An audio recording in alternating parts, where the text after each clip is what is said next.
죽기 전에 꼭 이건 하고 싶다라는 게 있습니다. 이거죠. 뭘까요?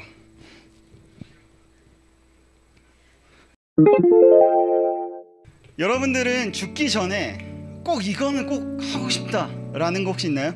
나 죽기 전에 이건 꼭 하고 싶어. 어떤 누군가는 결혼일 수도 있습니다.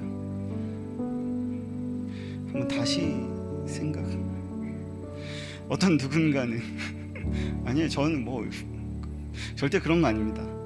결혼 꼭 해야죠. 어떤 누군가는 꼭 전교 1등을 꼭 한 번쯤은 해보고 싶다. 어떤 누군가는 잘생겨지고 싶다. 어떤 누군가는 죽기 전에는 꼭 여자친구를 사귀었으면 좋겠다. 어떤 누군가는 죽기 전에 진짜 남자친구 나만 바라보는 남자친구. 근데 엄청 잘생겼어. 딴 여자를 보질 않아. 나만 봐. 날 귀찮게 해. 내 마음을 막 진짜 막 들었다 놨다 하는 그런 매력을 가진 그런 남자 한 명이라도 좀 만나고 죽고 싶다라는 생각 혹시 가진 적이 있으신가요? 난 한 번쯤은 죽기 전에 내 집이 있었으면 좋겠다 라고 생각하고, 난 한 번쯤은 죽기 전에 세계 일주를 했으면 좋겠다. 난 한 번쯤 죽기 전에 꼭 이거 하나는 꼭 했으면 좋겠다 라는 거 다 혹시 있으시죠? 한번 생각해 봤으면 좋겠습니다. 저도 여러 가지 사실 많아요. 죽기 전에 꼭 하고 싶은 거 굉장히 많습니다. 맛있는 것도 막 엄청 먹고 싶고요, 막 그러고 싶은데 여러 가지 중에 하나, 죽기 전에 꼭 이건 하고 싶다 라는 게 있습니다. 이거죠. 뭘까요? 몇 킬로? 이거 부장님 건데 몇 킬로인가요? 7킬로. 아무것도 아니죠. 오늘 설교는 아마 이렇게 아령을 계속해서 들면서 설교를 해야 되지 않을까. 왜냐하면 오늘 제가 죽기 전에 꼭 하고 싶은 거 한 가지가 꼭 있는데, 그게 뭐냐면 정말 좋은 몸매를 가지고 싶어요. 엄청난 몸 있잖아요. 그 쫙쫙 갈라진 근육이 되어 있는 잔근육이 막 엄청 큰 거, 막 직맨처럼 황철순처럼 막 엄청 큰 거 말고요, 이제 얄쌍한데 근육이 막 알잖아요. 여러분들이 좋아하는, 어제도 봤던 그 사진 본 거, 그 몸매를 가지고 싶어요. 죽기 전에 언젠간 한 번쯤. 그래서 프로필 막 이렇게 사진도 찍고 막 그러고 싶은데 안 됩니다. 잘 안 돼요. 늘 마음속으로는 도전하지만 실패해요. 왜 그럴까요? 도대체 이 실패의 원인이 뭘까요? 왜 나는 근육질을 만들 수 없는가? 왜 나는 내 몸이 막 이렇게 울그락불그락 잔 근육이 있고, 막 이렇게 팔을 걷으면, 오늘 팔을 안 걷었어요. 그래서 팔을 걷으면 막 여기 이렇게 핏줄 막 서가지고 그 되게 섹시한 그거 있잖아요. 여자친구들이 반할 만한 그런 몸 못 가질 것 같습니다. 계속 실패해요. 왜 실패할까? 이것 때문에 그래요. 여러분, 근육이 만들어지는 과정에 대해서 너무 잘 알죠? 근육이 찢어지는 고통을 참아야지만 근육이 만들어져요. 근육이 탁 찢어지고 부어 올라서 굳어지면 그게 정말 멋진 근육으로 자리 잡게 됩니다. 고통스러운 과정을 거쳐야지만 멋있어지는 거예요. 그런데 저는 고통을 못 참아요. 이 쇠 냄새가 싫어요. 쇠가 싫어요. 내 몸을 막 혹사시키는 거 싫어해요. 이렇게 전사님처럼 고통을 거절하는 사람도 있지만, 반대로 고통을 감수해내는 사람이 있어요. 이 감수해내는 사람은 어떻게 될까? 몸이 좋아지겠죠, 당연히. 다이어트도 비슷해요. 고통을 참아내야지만, 감수해내야지만 아름다운 몸매를 가질 수 있는 거죠. 근육을 만드는 과정에서만 고통이 오는 게 아니라 우리는 살면서 다양한 고통의 맛들을 느끼게 돼요. 그럴 때마다 여러분은 어떤 사람으로 남아있을까요? 고통을 못 참고, 고통을 싫어하고, 고통을 고통 싫어, 거절하는 사람인가요? 아니면 고통을 참고 견디면서 감수해 나가면서 이겨내는 사람인가요? 우리는 누구나 다 고통을 어려워하고 고통을 싫어해요. 당연한 거죠. 고통 좋아하는 사람, 누구도 고통을 좋아하고 즐기는 사람은 흔치 않아요. 야, 고통을 즐겨 라고 하는데 실제로 즐기는 사람이 얼마나 있을까요? 여러분들 고통을 즐기나요? 변태일 수도 있어요. 고통은 즐겁지 않은 거예요. 고통은 우리로 하여금 즐겁지 않음이 계속되기 때문에 고통이 지속되면 뭔가 두려운 감정도 들 정도로 엄청나게 힘든 것 중에 하나예요. 지금 여기에 그 고통을 괴로워하며 두려워해서 떨고 있는 한 남자가 있습니다. 이 남자는요, 가진 게 정말 많은 사람이었어요. 어디 가도 꿀리지 않을 정도로 돈도 많고 아름다운 아내도 있고, 심지어 그 아내가 한 명이 아니라 2명, 나중에 4명이 되죠. 그리고 귀여운 자식들도 그 아래에서 12명이나 낳았습니다. 아무것도 막 이렇게 아무도 부러워할 만한 것도 없는 그 한 남자가 홀로 외롭게 밤을 지새우고 있어요. 한번 상상해 봅시다. 이 남자의 상태를 자세히 들어보니까 몸을 덜덜덜 떨고 있어요. 왜 떨고 있는지 이렇게 자세히 보니까 어딘가 두려운 눈빛으로 주위를 살피면서 막 이렇게 아주 작은 소리, 부스럭거리는 소리 하나에도 민감하게 반응하는 그런 남자의 모습을 한번 상상해 보세요. 이 남자는 지금 두려움에 떨면서 아주 예민한 상태로 덜덜덜 떨면서 이 한밤중에 왜 혼자 있을까? 이 남자의 과거로 돌아가 보면 그 이유를 알 수 있어요. 이 남자의 가정은요, 정말 화목했거든요. 엄마, 좋은 아빠가 있었고, 형이 있었고, 자기 이렇게 4명의 식구가 행복하게 하루하루를 지내고 있었어요. 이 남자는 엄마에게 엄청난 사랑을 받았죠. 왜냐하면, 왜 사랑을 받았냐면 이 엄마를 잘 도와주고 엄마의 마음을 잘 알아주죠. 그죠, 집사님? 자기 마음을 잘 알아주는 자녀에게 더 마음이 가잖아요. 그랬었던 것 같아요. 그런데 이상하게도 아빠는요, 그 남자보다 그 형을 더 좋아했어요. 아마 장남이라서 그랬을 수도 있고, 남자가 봐도 정말 매력적이었거든요. 몸도 막 그 근육 있잖아요. 막 털 있고 남자답고 카리스마 있고 굉장히 쿨내 진동이 막 엄청 내는 나는 그런 남자였기 때문에 아빠는 아마 좋아하지 않았을까라는 생각을 해봤어요. 그런데 어느 날 이 남자를 보니까 무언가 어딘가 이상해요. 헐레벌떡 막 짐을 막 챙겨요. 그리고 몰래 눈치를 살피더니 집 밖을 몰래 빠져나왔어요. 그날 엄청난 사건이 있었거든요. 이 사건으로 인해서 이 화목한 가정이 깨졌습니다. 그리고 이 남자는 그 집에서 몰래 도망칠 수밖에 없는 상황이 돼버렸어요. 이 남자가 살던 당시에 전통이 하나가 있었는데, 그게 뭐냐면 아빠가 유일하게 축복을 이어서 주도록, 내가 받은 축복을 이어서 주도록 장남에게 기도를 하는 게 전통이었어요. 그래서 그 기도를 받으면 이 축복이 그 사람에게로 전가되어준다, 제대로 이어진다 라고 생각했어요. 근데 이 남자는 첫째 아들이 아니라 둘째 아들이었어요. 둘째 아들을 너무 사랑했었던 이 엄마가 첫째 아들이 축복받는 것보다 이 둘째 아들이 축복받는 걸 더 원했거든요. 그래서 둘째 아들을 불러요. 그리고 나서 둘째 아들을 변장시키기 시작합니다. 첫째 아들처럼 가슴 털을 붙이고 막 목소리도 변형하게 만들고 근육이 있는 것처럼 막 뭐 넣고, 그러면서 그 손에 엄마가 둘째 아들의 손에, 변장한 둘째 아들의 손에 무언가를 쥐어줘요. 뭘 쥐어주나 봤더니 큼지막한 어떤 고기 덩어리를 쥐어줘요. 그것을 가지고 얼른 아빠한테 가서 네가 첫째 아들인 것처럼 해가지고 축복받고 빨리 와 라고 엄마가 이야기해요. 그래서 이 남자가 그 소리를 듣고 엄마 말을 듣고 아빠한테 들어갑니다. 얼마나 떨렸을까요? 심장이 두근두근하는 그 마음으로 아빠 앞에 섰습니다.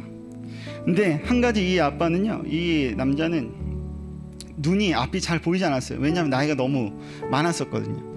눈이 잘 안 보이니까 목소리로 이 사람이 형인지 동생인지 구분했습니다. 근데 이 동생이 연습을 굉장히 잘했나 봐요. 형의 목소리를 따라했죠. 그리고 나서 목소리 들으니까 좀 약간 이상한 거야. 그래서 이 아빠가 좀 가까이 오라고 해서 이렇게 더듬더듬합니다.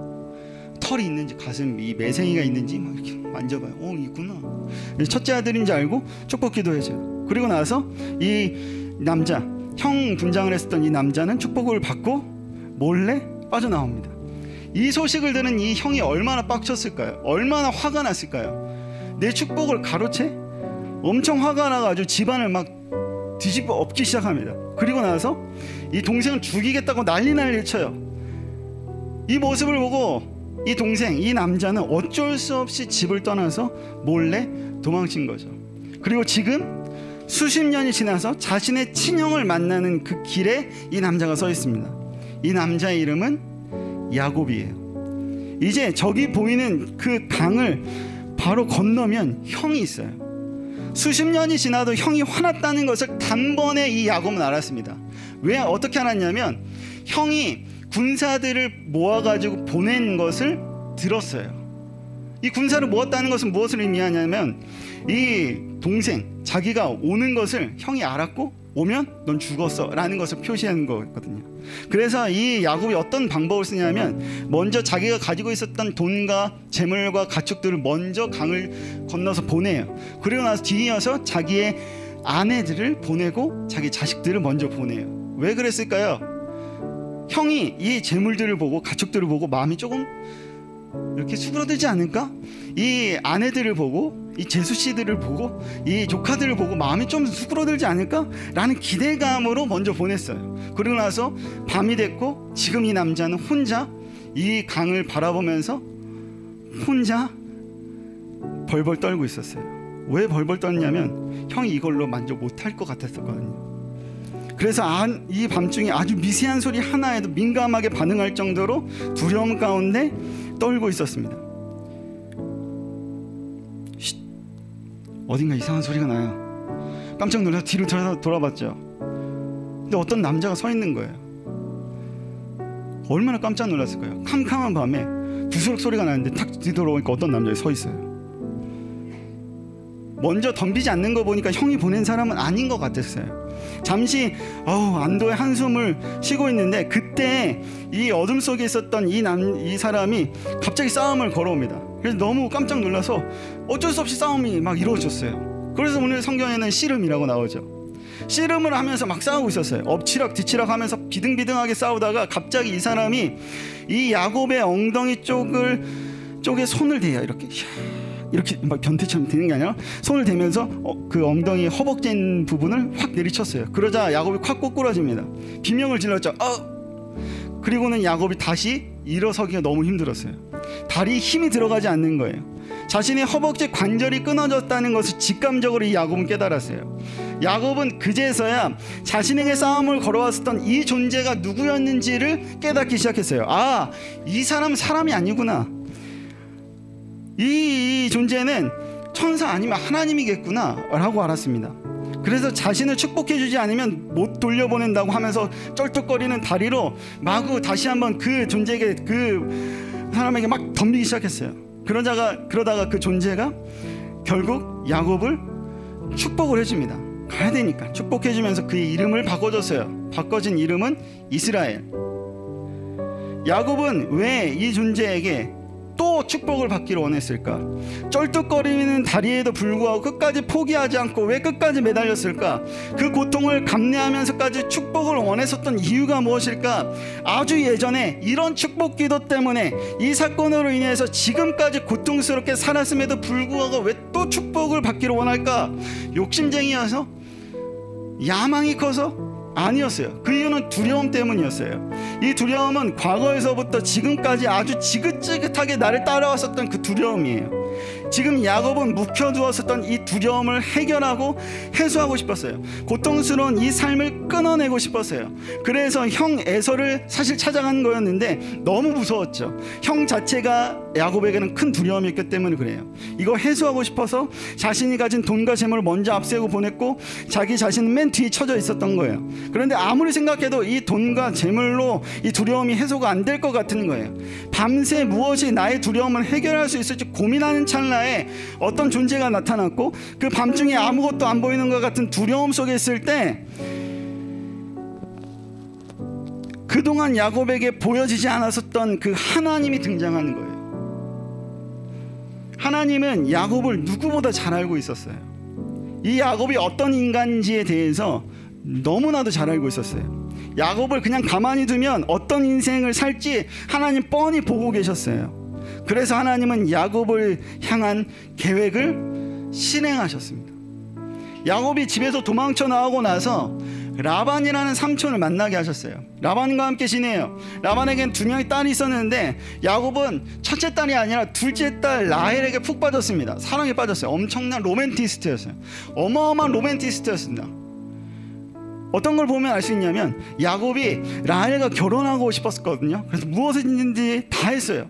마치 형 에서의 축복을 따내기 위해서 별의별 짓을 다 한 것처럼 이 라헬을 취하기 위해서 별의별 짓을 다 했어요. 야곱이 라헬을 사랑하고 있었다는 사실을 라반은 눈치챘거든요. 그래서 라헬과 결혼하려면 8년 동안 열심히 죽어라 일하면 내가 줄게 라고 이야기했고, 이 야곱은 그래 라헬을 얻기 위해서 8년 따위 평생의 사랑을 위해서 8년 따위 내가 내 몸 불사른다 라고 하면서 8년 동안 열심히 일했죠. 근데 결혼했습니다. 결혼하고 아침에 눈 떠보니까 라헬이 아니야 그 언니였던 레아가 있었던 거예요. 이거 보고 빡쳐가지고 또 라반한테 가요. 어떻게 된 일이냐고 막 따지죠. 그러자 라반이 아이고 레아네? 라고 얘기해. 레아였어? 미안해. 원래 우리 집은 첫째가 먼저 가야 돼. 막 이렇게 얘기했죠. 8년 더 일하면 내가 라헬까지 줄게 라고 알았어 이렇게 얘기했죠. 그래서 야곱이 꼭 참고 8년 더 일했죠. 그리고 결국은 라헬을 아내로 얻게 돼요. 여러분이 야곱이었다면 얼마나 힘들었을까요? 아무런 이익 없이 일만 죽어라 하는 거예요. 임금 없이. 결국 20년 동안 죽어라 일만 하다가 나왔어요. 하나님이 야곱의 삶을 이토록 억울하고 고통스럽게 만들었던 이유는 무엇일까? 야곱의 이야기에서 하나님이 등장하는 신이 오늘 이 본문의 신이었어요.